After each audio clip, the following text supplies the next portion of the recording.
할렐루야.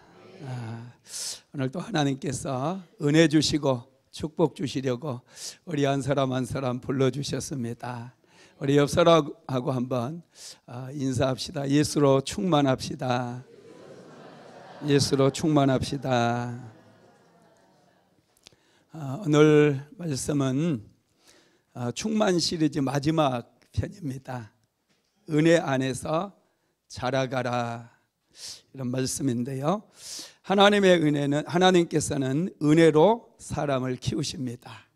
모두가 은혜로 충만해져서 예수로 충만하고 성령으로 충만해서 세상을 넉넉히 이기는 저와 여러분 되시기를 주님의 이름으로 축복합니다.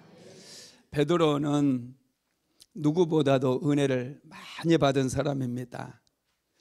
하나님의 은혜로 영적인 성장을 경험했고 초대교회의 위대한 지도자가 되었어요. 그래서 누구보다도 예배를 사모했고 은혜를 사모했습니다. 오순절날 성령이 임했을 때 두 가지 방향으로 변화가 일어났다. 지난주에 제가 말씀드렸죠. 성령 강림도 하나님의 은혜의 산물입니다. 첫째가 제자들에게 능력이 임했어요. 제자들은 그 전에는 두려움에 떨었고 능력이 없어서 아무 일도 못했습니다. 그런데 은혜 받고 나서 나면서부터 안진뱅이였던 안진뱅이를 일으켰어요. 그들은 담대하게 복음을 전했고 감옥에 갇히는 것도 두려워하지 않았습니다. 그들을 세상이 감당할 수 없게 되었어요. 왜냐? 능력이 임하니까. 은혜 받을 때 능력이 임합니다. 그래서 예수로 충만한 다음에 이제 능력이 부어지게 되면 우리는 한계를 돌파하는, 뛰어넘는 그런 역사가 일어나게 될 줄로 믿습니다.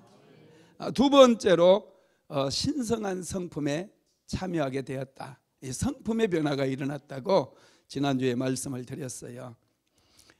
즉흥적이었고 충동적이었던 베드로가 아주 신중하고 지혜로운 사람이 되었잖아요. 베드로는 여러분 더 이상 충동적이지 않아요. 많은 분들이 베드로의 실수만 생각을 하게 되는데 베드로는 한 번 실수한 거, 그리고 오순절 성령 강림 사건 이후로 그는 굉장히 신중하게 살아갑니다.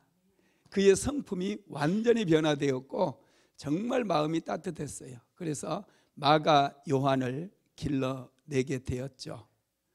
베드로의 성품이 신성한 성품으로 변화되었던 것이죠. 이 능력과 성품의 변화가 사실은 예수로 충만한 거예요. 이 두 가지로 충만하게 되면 하나님의 은혜가 날마다 임하게 됩니다. 그래서 예수님께서는 이 두 가지로 충만해졌던 제자들에게 명령을 내려서 이제 온 천하에 다니면서 복음을 전하라고 말씀하셨고 지상 명령도 허락하여 주셨어요. 마태복음 28장 19절에서 20절까지 한번 같이 읽어봅시다. 그러므로 너희는 가서 모든 민족을 제자로 삼아 아버지와 아들과 성령의 이름으로 세례를 베풀고 내가 너희에게 분부한 모든 것을 가르쳐 지키게 하라. 볼지어다 내가 세상 끝날까지 너희와 항상 함께 있으리라 하시니라. 너희는 가서 모든 민족을 제자로 삼으래요. 여러분 이 말씀이 뭐예요? 사람을 키우라는 얘기예요.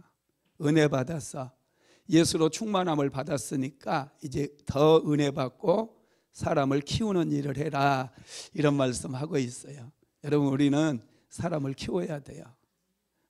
저도 사람을 키우고 사람을 살리고 사람을 키우고 성장시키는 일에 굉장히 관심이 많습니다.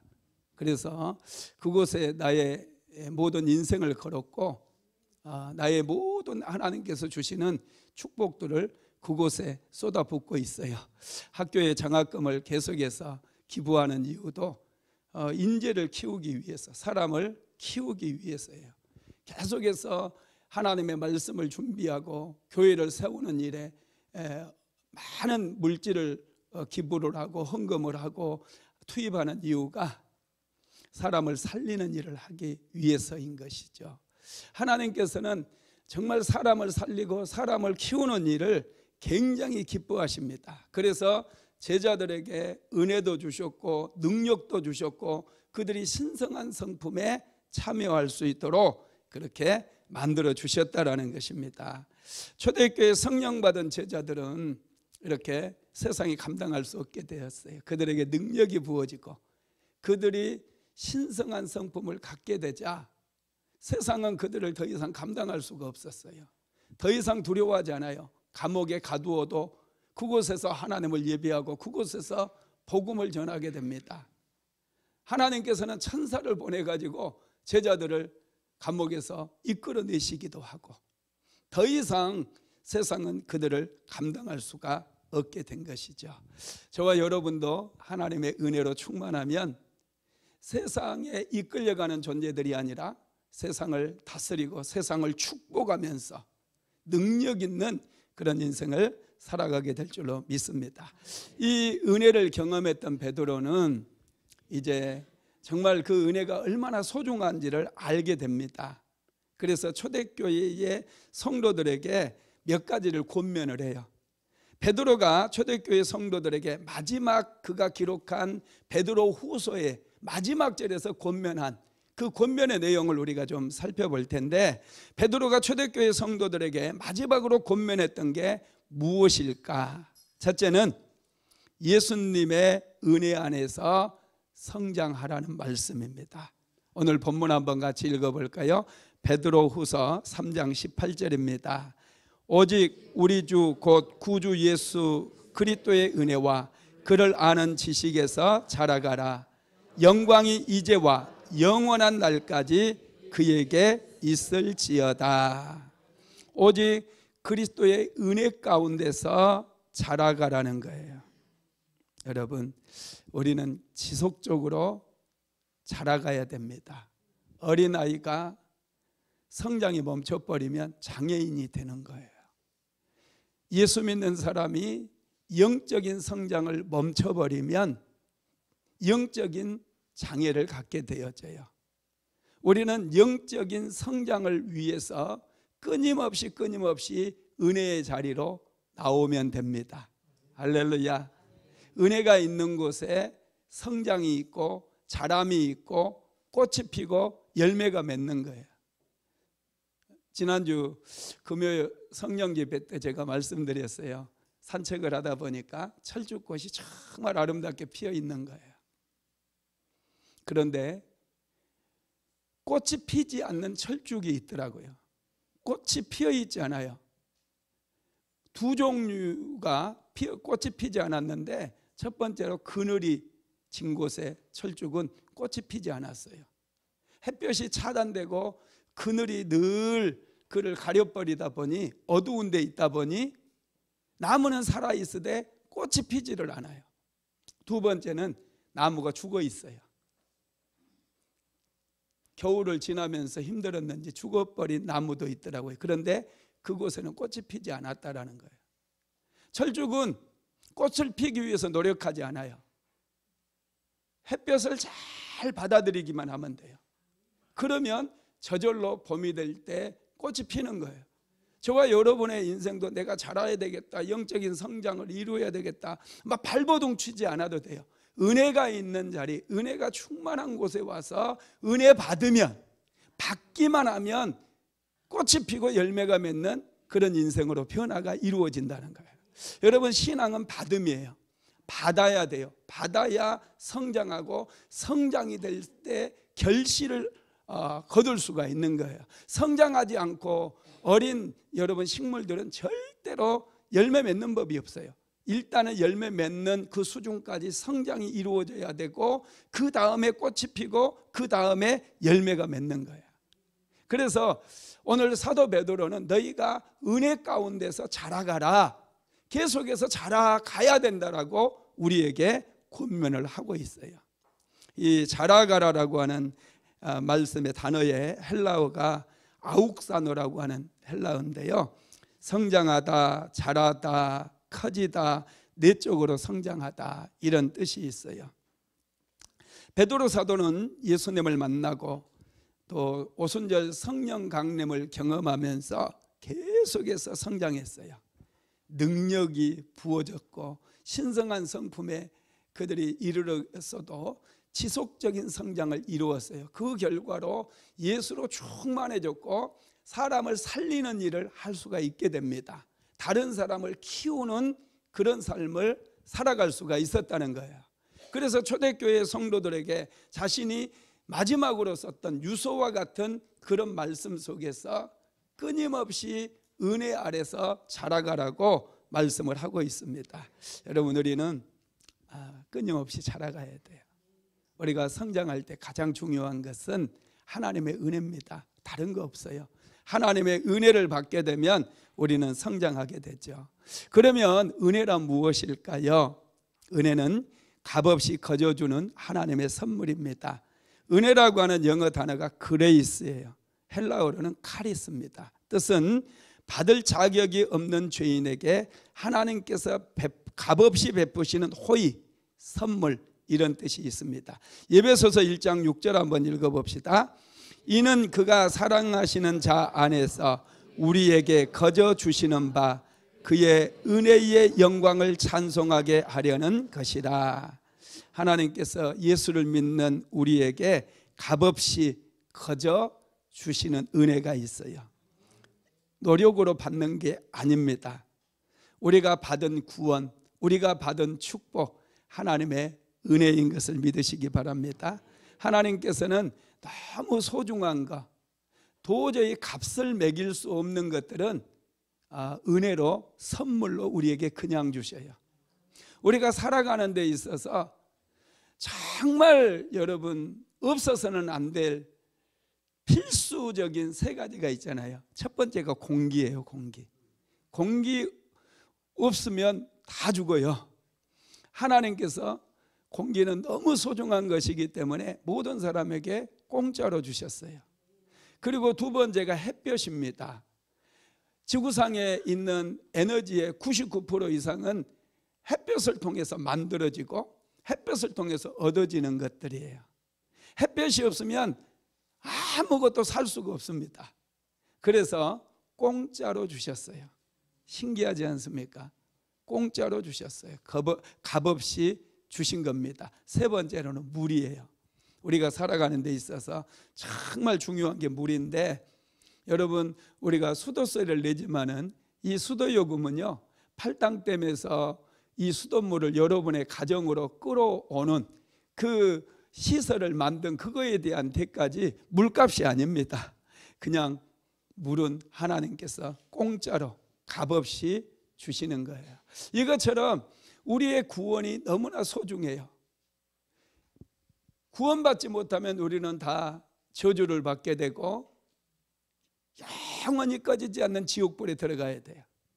그래서 값없이 누구든지 예수님을 믿는 자들에게 구원의 선물을 우리에게 주셨다라는 것입니다.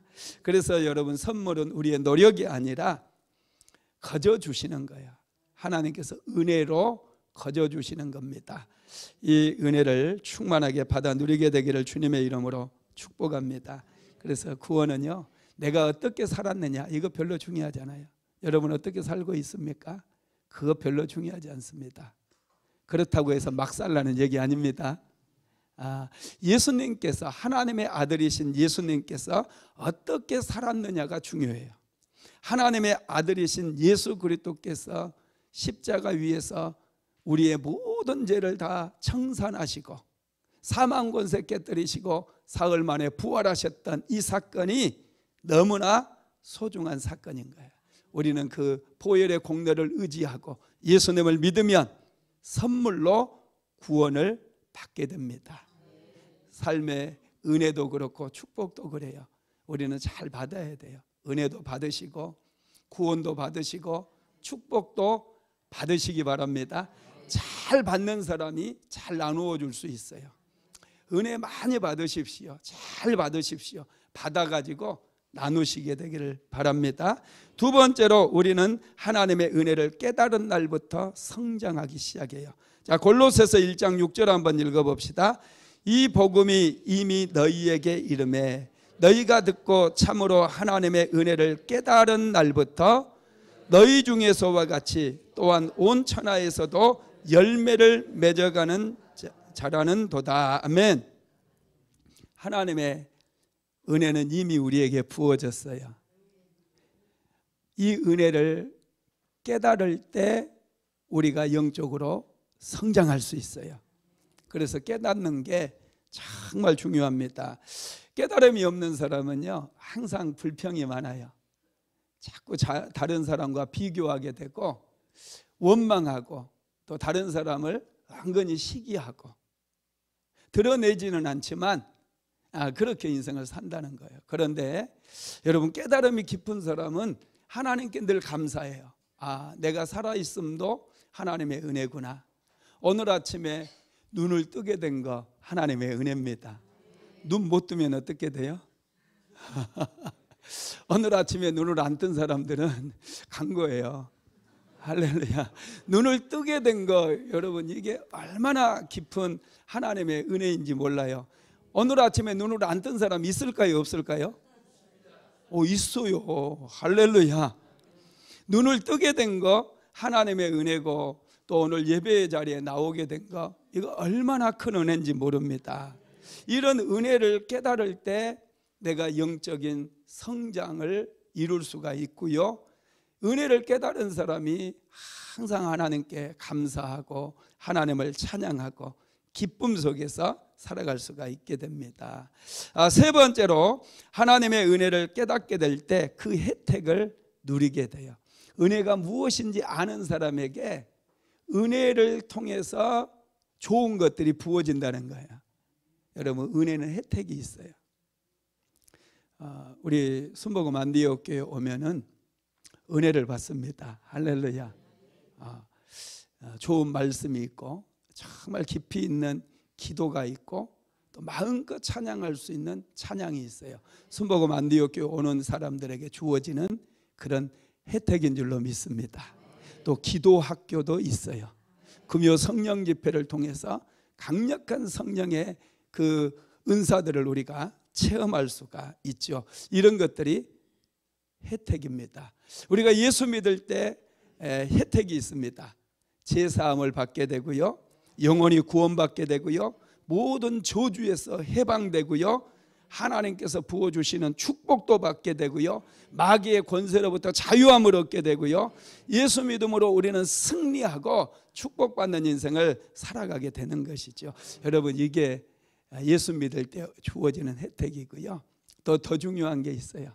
예수 믿을 때 은혜 받게 되는데, 이 은혜는 우리가 구원으로만 생각할 수 있는데, 여러분, 그렇지 않아요. 성경을 자세히 묵상하면은 은혜 받은 사람이 탁월한 인생을 살게 돼요. 다니엘이 은혜를 받으니까 포로로 끌려가서 종이 될 수밖에 없었는데 바벨론이라고 하는 대제국의 총리가 돼버려요. 남왕국 유다 같은 그 작은 나라에서 다니엘이 태어났잖아요.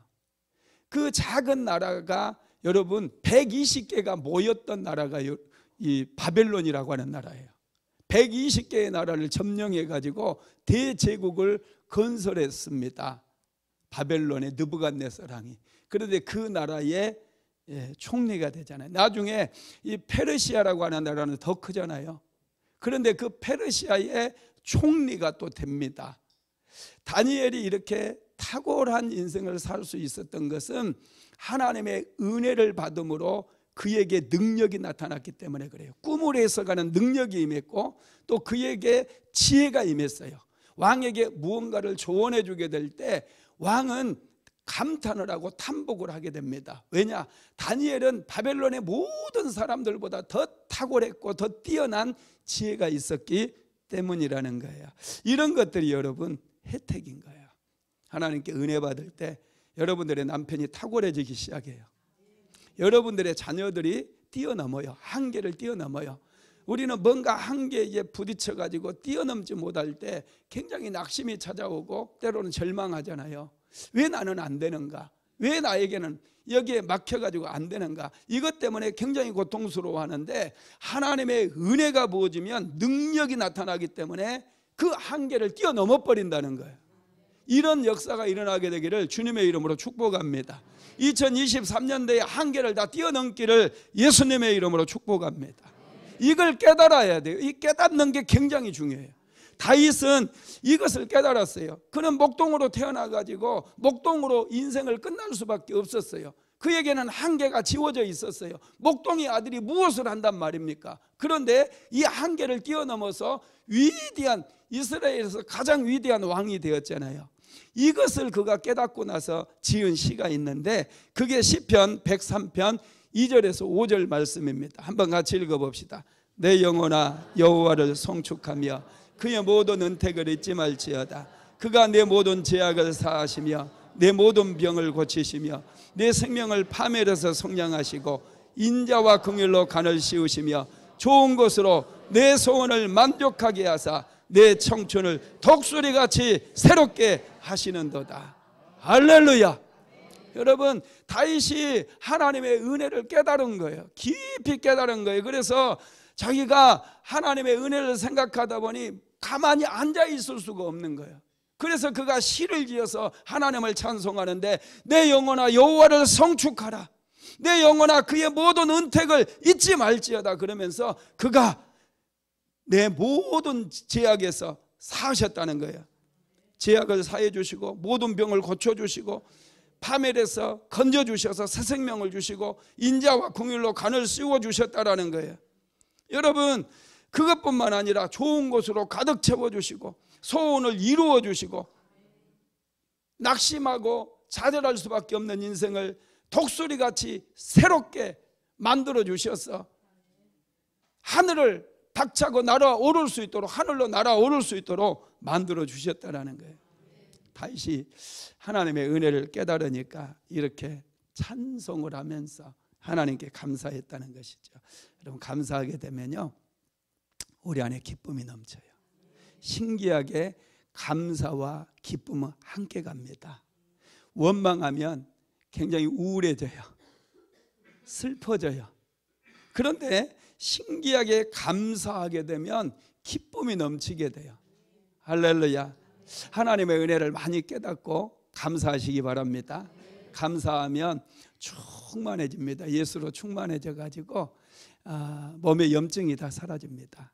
불면증도 사라지고 우울증도 사라지고 혹시 우울증 있는 분들은요 하나님께 계속해서 감사거리를 찾고요 감사하십시오. 그러면 신기하게 우리 몸이 반응을 하기 시작해요. 몸이 기뻐지기 시작해요. 그러면 스트레스도 다 사라지고요 우리 신경 반응이 일어나 가지고 몸이 건강해진다는 거 믿으시기 바랍니다. 그러면 하나님께서 우리의 영적 성장을 위해서 예비하신 것은 무엇이 있을까? 첫째는 은혜의 말씀입니다. 자, 누가복음 4장 22절 같이 읽어봅시다. 그들이 다 그를 증언하고 그 입으로 나오는 바 은혜의 말을 놀랍게 여겨. 하나님께서는 우리의 영적인 성장을 위해서 은혜를 부어주시는데 특별히 은혜의 말씀을 주셨다는 거예요. 은혜의 말씀을 자꾸 우리가 듣고 또 묵상하다 보면은 이게 양식이 되고 이게 영적인 비타민이 되어서 우리가 건강하게 성장하게 만들어 준다라는 것이죠. 여러분, 사도 바울은 이것을 깨닫고 나서 예수 그리스도의 말씀, 예수 그리스도의 복음이 은혜의 복음이라고 고백을 했어요. 사도행전 20장 24절 같이 읽어볼까요? 내가 달려갈 길과 주 예수께 받은 사명 곧 하나님의 은혜의 복음을 증언하는 일을 마치려 하면은 나의 성명조차 조금도 귀한 것으로 여기지 아니하노라. 그냥 복음이라고 해도 되잖아요. 그런데 굳이 은혜의 복음이라고 강조해서 말씀하고 있어요. 이 말씀이 나를 은혜 가운데 거하게 하고 이 말씀이 은혜 안에서 자라게 하고 성장하게 하기 때문에 하나님의 말씀을 은혜의 복음이다 이렇게 말씀하고 있다라는 것입니다. 이 은혜의 복음으로 충만해지게 되기를 주님의 이름으로 축복합니다. 두 번째로는 은혜의 성령님이 있어요. 히브리서 10장 29절 한번 같이 읽어봅시다. 하물며 하나님의 아들을 짓밟고 자기를 거룩하게 한 언약의 피를 부정한 것으로 여기고 은혜의 성령을 욕되게 하는 자가 당연히 받을 형벌은 얼마나 더 무겁겠느냐 너희는 생각하라. 아멘. 성령님을 은혜의 성령님이라고 하셨어요. 왜냐하면 성령이 임하는 곳에 하나님의 은혜가 부어집니다. 성령이 임하는 곳에 기적이 일어나고 성령이 임하는 곳에 새 생명의 탄생의 역사가 일어나고 우리가 영적인 성장을 이룰 수 있기 때문에 그래요. 그래서 은혜의 성령님을 욕되게 하는 자 하면 안 된다고 이렇게 히브리서 10장 29절에서 말씀을 하고 있는 것이죠. 저와 여러분은 이 은혜의 말씀과 은혜의 성령님을 통해서 우리가 영적인 성장을 이룰 수 있습니다. 성장하기 위해서 정말 환경이 중요해요. 얼마나 중요한지 몰라요. 이 은혜의 환경 속에 하나님의 은혜가 충만하게 임하는 그 교회 안에서 영적인 성장을 이룰 수 있어요. 황무지같이 척박하고 딱딱하고 차갑고 그런 곳에서는 절대로 성장을 이룰 수가 없습니다. 그래서 가정도 따뜻해야 돼요. 가정에 자녀들이 잘 성장하고 하나님께서 주시는 꿈을 키워나가고 비전을 이루어가기 위해서는 정말 따뜻한 가정이 만들어져야 됩니다. 은혜가 충만한 가정이 돼야 돼요. 환경을 잘 만들어주는 것이 너무나 중요해요. 남편이 여러분 세상에 나가서 직장을 다니는 분이면 또 승진하고 연봉이 자꾸 높아져야 되잖아요. 또 많은 사람들을 잘 이끌어갈 수 있는 그런 리더로 가야 되는데 아내가 충만한 그런 은혜가 충만한 영적인 환경을 조성하게 되면 그렇게 됩니다. 또 아내 역시도 마찬가지예요. 아내 역시도 끊임없이 꿈을 꾸고 더 현숙한 여인이 되어가기 위해서는 남편이 가정을 은혜로운 환경으로 만들어 가야 된다는 거예요. 할렐루야. 교회에도 여러분 은혜가 충만해야지 성도들의 영적인 성장이 이루어져요. 자꾸 제 아래 가두고 율법적으로 판단하고 이렇게 해라, 너 그딴 식으로 하면 되겠느냐, 왜 장로가 그 모양이냐, 권사들이 왜 자기 이기적으로 생활하네, 자꾸 이렇게 흠담하고 자꾸 비방하고 이렇게 지적질을 하게 되면은 그곳에서는 성장이 이루어지지 않아요. 오히려 죽어버린다는 거예요. 환경이 이 차가워지고 어두워진 환경 속에서는 이 나무라든지 식물들이 자라지를 못하잖아요. 제가 어젯밤에 이 안산의 관아지 저쪽에 이제 그 둘레길도 만들어 놓고 공원을 잘 조성해 놨어요. 사모랑 그곳으로 가서 산책을 좀 하면서 나무들을 좀 봤는데 죽어버린 나무들이 너무 많더라고요. 죽어 있어요. 마음이 굉장히 짠하더라고요. 이것들을 이제 옮겨 심다 보니 뭔가 이게 환경이 맞지를 않는 거잖아요. 토양이 맞지를 않든지 또 너무 그곳에 뿌리 내리기가 힘들었던지 뭔가 문제가 있으니 이게 뿌리를 깊이 내리지 못하고 겨울을 지나면서 다 죽어버린 거예요. 환경이 맞지 않으니까. 저와 여러분도 똑같습니다. 그래서 교회의 환경도 항상 부드럽고 따뜻함으로 교회 오면 누구든지 용납이 되어지고 인정받고 위로받고 격려받고 사랑받는 그런 교회가 돼야 된다는 거예요. 할렐루야. 그런 교회를 만들어가기를 예수님의 이름으로 축복합니다. 건강한 교회는 은혜가 충만한 교회입니다. 은혜로 충만한 교회의 성도들이 지속적인 영적인 성장을 이룰 수가 있게 되고 많은 열매를 맺어갈 수가 있다라는 것이죠. 여러분, 우리는 이미 은혜 아래 사는 사람들이라고 성경은 말씀하고 있는데, 로마서 6장 14절 한번 읽어봅시다. 죄가 너희를 주장하지 못하리니 이는 너희가 법 아래 있지 아니하고 은혜 아래 있음이라. 아멘. 우리는 법 아래 있지 않아요. 율법 아래 있으면 안 된다는 거예요. 교회는 율법적이면 안 돼요. 은혜 아래 있어야 돼요. 은혜 아래서 용납되어져야 됩니다. 은혜의 특징은 멀리 보는 거예요. 당장 눈앞에 있는 것만 보게 되면, 보고 막 지적질하고 판단하고 비방해버리면 여러분, 그건 율법의 환경을 만들어버리는 거예요. 이러면은 아무것도 잘할 수가 없습니다. 우리는 멀리 보는 거예요. 은혜는 영적인 눈이 열려지고 시야가 열려지기 때문에 멀리 보게 되고 가능성을 보게 돼서 잠재력을 개발해 주는 거예요. 자녀들을 키울 때도 여러분, 한 치 앞만 보지 마십시오. 자녀들의 50년 뒤를 보시기 바랍니다. 우리 애들한테 제가 자주 해주는 말이 있어요. 너무 서두르지 말아라. 너희들이 아빠 나이가 되었을 때, 지금 내 나이가 되었을 때 어떻게 되었을지를 생각하면서 지금 하루하루를 준비하고 살아라. 이렇게 저는 얘기하거든요. 제 나이를 여러분 한번 생각해 보면 저는 지금이 전성기예요. 할렐루야. 얼마나 좋아요. 20대로 돌아가라? 절대로 안 가요. 30대로 돌아가라? 끔찍해요. 지금 얼마나 전성기를 제가 살아가고 있는데 40대로 돌아가라 해도 안 가죠. 끔찍해요. 힘들었어요. 여러분, 넓게 보고 멀리 볼 수 있어야 돼요. 그래야 자녀 교육도 잘 시킬 수 있어요. 할렐루야. 멀리 보게 되기를 주님의 이름으로 축복합니다. 두 번째로 예수님을 아는 지식 안에서 자라가라고 그랬어요. 베드로가 초대교회 성도들에게 권면했던 두 가지가 있다고 그랬죠. 두 번째는 예수님을 아는 지식 안에서 성장하라. 베드로후서 3장 18절 다시 읽어봅시다. 오직 우리 주 곧 구주 예수 그리스도의 은혜와 그를 아는 지식에서 자라가라.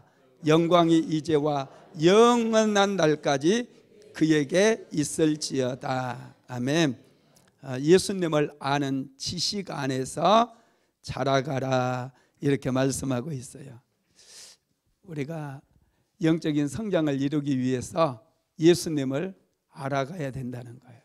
지식적으로 알아야지 여러분 예수님을 잘 믿을 수 있어요. 맹목적인 신앙은요, 그건 신앙이 아니에요. 그냥 쉽게 흔들려 버려요. 지식이 기반이 돼야 돼요. 예수님을 아는 지식, 하나님을 아는 지식이 기초가 만들어져야지 신앙이 쉽게 흔들리지 않아요. 영적인 우리가 생활을 해 나갈 때도 비바람이 불기도 하고 폭풍우가 치기도 하고 지진 같은 엄청난 충격파들이 우리에게 다가올 때도 있거든요. 이럴 때 우리의 믿음을 잘 지키고 흔들림 없이 성장하기 위해서는 하나님을 아는 지식이 정말로 중요하다라는 거예요. 그래서 여러분, 우리는 예수님을 알아야 돼요. 예수님이 어떤 분인가를 알아야 돼요. 사도 바울은 예수님이 어떤 분인가를 알았어요. 경험을 하면 할수록 예수님은 정말로 놀라운 분이었어요. 그래서 사도 바울은 고린도후서 4장 7장에서 이런 고백을 하게 되죠. 한번 같이 읽어봅시다. 우리가 이 보배를 질그릇에 가졌으니 이는 심히 큰 능력은 하나님께 있고 우리에게 있지 아니함을 알게 하려 함이라. 아멘. 이 보배를 질그릇에 가졌으니 그랬어요. 예수 그리스도를 알아가면 알아갈수록 예수님이 보물이라는 거예요. 세상에 어떤 보물과도 비교할 수 없는 보물이라는 거예요. 그런데 그 보물을 질그릇 같은 자기 안에 가지게 되었다라는 것이죠.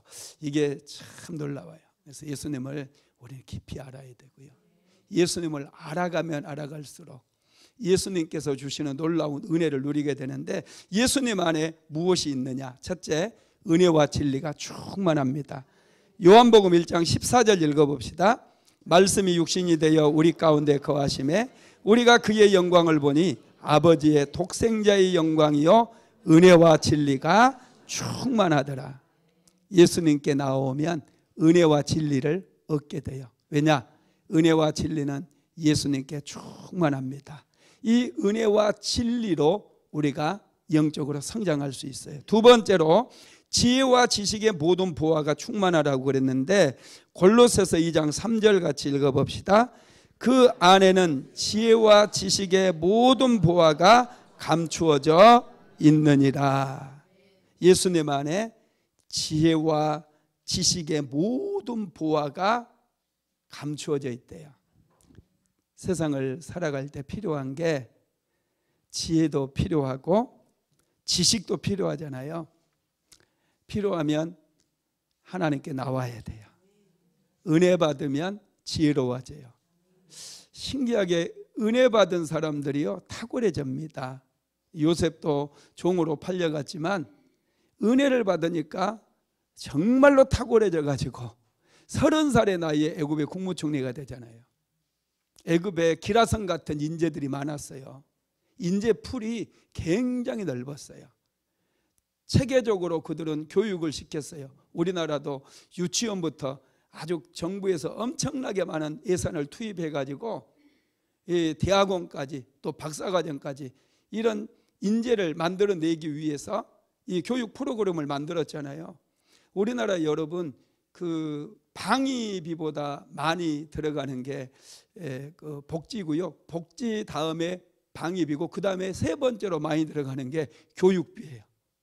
엄청나게 많은 예산을 투입해 가지고 이 자녀들 고등학교까지 전부 무료로 또 밥까지 무료도 줘가면서 공부를 시키는 이유가 뭐냐 하면 인재를 양성하기 위해서 나중에 대한민국을 세계 가운데로 이끌어가고 대한민국의 경제를 발전시키고 과학 문명을 발전시키기 위해서 인재를 키워나가기 위해서 정부에서도 엄청난 돈을 투입해 가지고 교육을 시킨다는 거예요.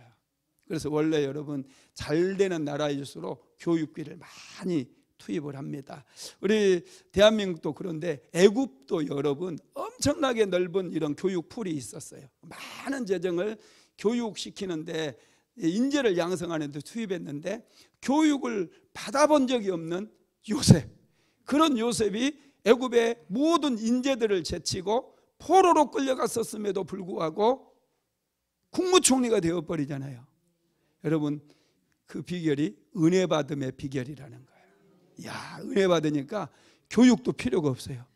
그 많은 교육비 나를 주고 손보고 만두교회 와서 은혜 받으면 됩니다. 세 번째로는 예수님 안에 영생이 있다고 그랬어요. 요한일서 5장 11절로 12절 한번 같이 읽어봅시다. 또 증거는 이것이니 하나님이 우리에게 영생을 주신 것과 이 생명이 그의 아들 안에 있는 그것이라. 아들이 있는 자에게는 생명이 있고 하나님의 아들이 없는 자에게는 생명이 없느니라. 예수님 안에 영생이 있어요. 영생 얻으려면 예수님께 나와야 돼요. 네 번째로 하늘과 땅의 모든 권세가 예수님 안에 있습니다. 마태복음 28장 18절입니다. 예수께서 나와 말씀하여 이르시되 하늘과 땅의 모든 권세를 내게 주셨으니, 하나님께서는 하늘과 땅의 모든 권세를 예수님께 주셨어요. 그런데 예수님께서는 그 권세를 저와 여러분에게 주셨어요. 믿으시기 바랍니다. 그래서 하나님께서 주셨던 그 놀라운 권세, 예수 그리스도의 이름의 권세. 그래서 베드로는 은과 금은 내게 없지만 내게 있는 것 곧 나사렛 예수 그리스도 이름으로 명하노니 일어나 걸으라. 이 권세를 활용해서 안진뱅이를 일으켰고 예수 그리스도의 이름의 권세를 활용해서 죽었던 다비다를 살려내는 그런 놀라운 역사가 일어났어요. 저와 여러분도 이 권세를 이미 받은 거 믿으시기 바랍니다. 다섯 번째로는 보배로운 피가 충만합니다. 베드로전서 1장 18절로 19절 같이 읽어봅니다. 너희가 알거니와 너희 조상이 물려준 헛된 행실에서 대속함을 받은 것은 은이나 금같이 없어질 것으로 된 것이 아니요 오직 흠없고 점없는 어린 양 같은 그리스도의 보배로운 피로 된 것이니라. 아멘. 우리 조상들이 물려준 헛된 행실, 개역 한글판 성경에서는 망령된 행실이라고 그랬어요. 죄와 사망, 이 모든 망령된 행실을 그리스도의 보배로운 피로 해방시켜 버렸다는 거예요. 할렐루야. 여러분, 우리가 신앙생활을 하다 보면 예수의 피가 얼마나 소중한가를 알게 돼요. 자꾸 예수님의 이 보배로운 피를 삶에 적용하게 되기를 바랍니다. 죄는 아무리 작은 죄라 할지라도 그건 결과를 만들어내요. 스스로 없어지지 않아요. 내가 잊어버려도 그 죄는 없어지는 법이 없습니다. 이 죄를 없애는 것이 예수님의 보배로운 피라는 거예요. 여러분, 더러워진 영혼은 쓸모가 없어요. 죄로 인해서 우리의 영혼이 더러워지는데 더러워진 영혼은 아무짝에도 쓸모가 없어요. 더러워진 음식은 먹을 수가 없잖아요. 음식을 해가다가 엎었어. 그 엎은 거 이렇게 싹 쓸어 담아가지고 드시라고 줍니까? 아니잖아요. 엎어져가지고 더러워졌기 때문에 버리는 거예요. 지저분한 그릇에 여러분 음식을 담아서 먹는 분들이 있습니까? 없습니다. 더러운 것은 쓸모가 없어요. 그런데 예수님의 보배로운 피가 우리의 더러워진 영혼을 깨끗하게 만들어주는 거예요. 우리를 깨끗하게 만들어줘요. 그래서 우리가 다시 하나님 안에서 쓰임을 받을 수가 있는 거죠. 여섯 번째로 예수님 안에 생명수가 넘칩니다. 요한복음 4장 14절 같이 읽어봅시다. 내가 주는 물을 마시는 자는 영원히 목마르지 아니하리니 내가 주는 물은 그 속에서 영생하도록 솟아나는 샘물이 되리라. 우리에게 생명수를 주시는 분은 예수님이셔요. 에스겔서에 보면은 성전 문지방에서 생수가 툭툭 떨어져 흐르잖아요. 이 에스겔서 47장에 보면은 이 생수의 강물이 쫙 흐르게 되어져요. 그런데 이 생명수가 흐르는 곳마다 강이 살아나요. 그래서 물고기가 굉장히 많아집니다. 강변에 자라는 나무들이 살아나기 시작하고 그 나무들에서 아름다운 실과가 맺혀지기 시작하고 또 그 잎사귀는 망국을 치료하는 약재료가 된다는 거예요. 저와 여러분이 생명수, 예수님께로부터 흘러나오는 생명수를 마시게 될 때 우리는 사람을 살리는 그런 인생을 살게 되고 또 많은 풍성한 열매를 맺어서 사람들에게 기쁨을 주면서 살아갈 수가 있게 되는 것이죠. 일곱 번째로 예수님 안에 능력이 있습니다. 누가복음 6장 19절 같이 읽어봅시다. 온 무리가 예수를 만지려고 힘쓰니 이는 능력이 예수께로부터 나와서 모든 사람을 낫게 함이려라. 예수님 안에 능력이 있는 거예요. 그래서 은혜 받게 되면은 예수님 안에 있는 능력이 나에게 임하게 되어져서 내 병이 치료되고, 여러분 사람이 뭔가 지혜로워지고 탁월해져야지 지금 내 형편과 환경을 뛰어넘을 수가 있잖아요. 한계를 뛰어넘을 수 있잖아요. 그런데 내가 아무리 노력을 하고 발버둥을 쳐도 뛰어넘을 수가 없어요. 그럴 때 위로부터 하나님의 은혜가 부어지고 능력이 부어지면 한계를 뛰어넘는 거예요. 암병도 고침을 받는 거예요. 관절염도 치료가 되는 거예요. 당뇨병도 치료가 돼요. 믿으시기 바랍니다. 위로부터 치료하는 능력이 부어지기 때문에 되는 것입니다. 여덟 번째, 풍성한 사랑이 있습니다. 디모데전서 1장 14절 같이 읽어봅시다. 우리 주의 은혜가 그리스도 예수 안에 있는 믿음과 사랑과 함께 넘치도록 풍성하였더라. 여러분, 사랑이 풍성하고 믿음이 풍성하고, 예수님 안에 믿음이 풍성하고요, 사랑이 풍성해요. 우리가 살아가는데 정말 필요한 게 사랑입니다. 우리가 가진 사랑은 너무 빈약해요. 하나님께서 주셨던 자녀들 사랑하는 것도 잘 안 돼요. 아니라고요? 내 자녀, 내가 낳은 자녀 하나 사랑하는 것도 노력이 필요해요. 이게 잘 안 돼요. 우리가 가진 사랑은 너무 미미하기 때문에 풍성한 사랑을 가지신 분으로부터 우리는 받아야 돼요. 사랑을 공급받게 되면 그냥 넘치게 돼요. 그래서 내 자녀를 뛰어넘고 남편을 뛰어넘고 아내를 뛰어넘고 교회를 뛰어넘는 거예요. 모든 사람을 사랑으로 포용해줘요. 나이가 들수록 여러분 중요한 게 뭔지 아세요? 너그러움이에요. 넉넉해져야 돼요. 사랑이 풍성해야 돼요. 나이 드신 사람들이 자꾸 어디 찾아가서 꼬장꼬장하고 막 따지고 이것처럼 추하고 부끄러운 일이 없어요. 젊었을 때는 옳고 그름을 좀 판단해야죠. 젊었을 때는 막 에너지가 넘치잖아요. 그러면 잘못된 불의를 보면은 가서 항의하기도 하고 따지기도 하고, 이건 젊은이니까 멋있어 보이잖아요. 그런데 나이 드신 할머니 할아버지 갖고 막 손가락질하고 지적질하고, 이건 굉장히 부끄러운 거예요. 나이가 들수록 성령이 충만하고 예수로 충만해져 가지고 그러려니 하는 거예요. 그럴 수도 있겠다, 이해해주고 용납해주고 덮어주고 그러려니. 할렐루야. 따뜻해야죠. 위로해주는 거예요. 막 흥분하고 있는 사람, 이보게 젊은이 참 자네 멋있네, 아주 큰 사람이 될 모양이야, 이러면서 격려해주고, 또 낙심해 있는 젊은이들 찾아가서 힘내게 등도 좀 두들겨주고 맛있는 것도 좀 사주고, 이게 어른 아닙니까? 이렇게 해야죠. 할렐루야. 얼마나 멋있습니까? 인생이 하나님께 풍성한 사랑을 받게 되면 우리가 이렇게 멋있는 인생을 살아갈 수가 있다라는 것입니다. 은혜를 받는 것과 은혜를 누리는 건 달라요. 우리는 이미 은혜를 받았어요. 은혜를 누리기 위해서는 그 은혜를 우리가 알아야 돼요. 그래서 은혜를 공부해야 돼요.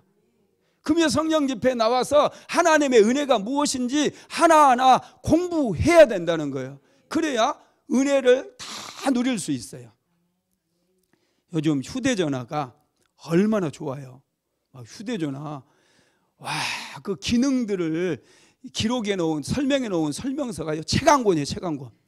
요즘은 이제 그거 책 한 권이라 책 만드는데도 돈이 비싸니까요, 요즘은 책도 안 만들어요. 그래가지고 인터넷으로 그 설명서 다 띄워놓고 필요하면 인터넷 보고 공부해서 기능들을 활용하라고 그래요.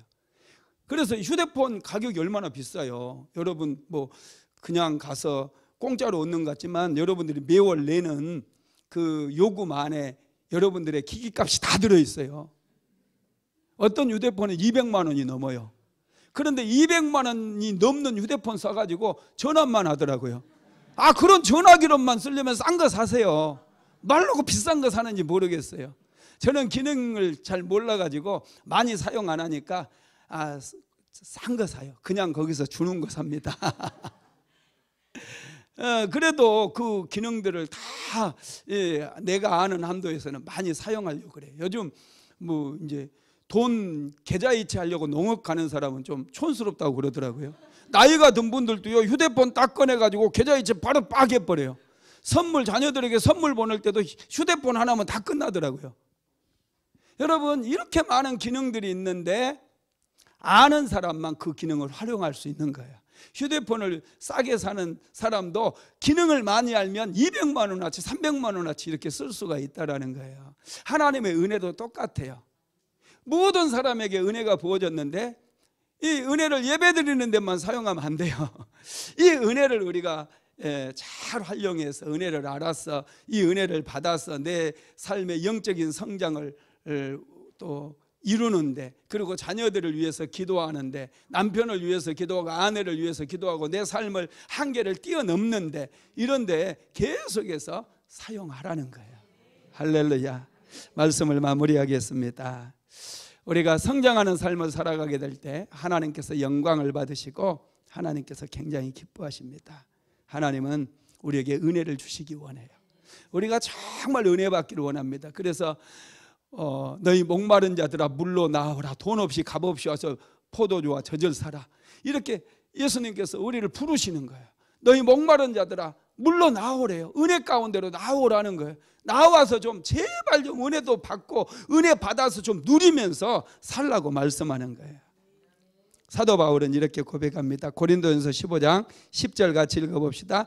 그러나 내가 나된 것은 하나님의 은혜로 된 것이니 내게 주신 그의 은혜가 헛되지 아니하여 내가 모든 사도보다 더 많이 수고하였으나 내가 한 것이 아니요 오직 나와 함께 하신 하나님의 은혜로다. 아멘. 하나님의 은혜를 많이 받았던 바울 사도는 이런 고백을 하게 된 것이죠. 은혜 많이 받읍시다. 은혜 받으면 한계를 뛰어넘게 됩니다. 은혜 받으면 2023년도에 풍성한 열매를 맺게 됩니다.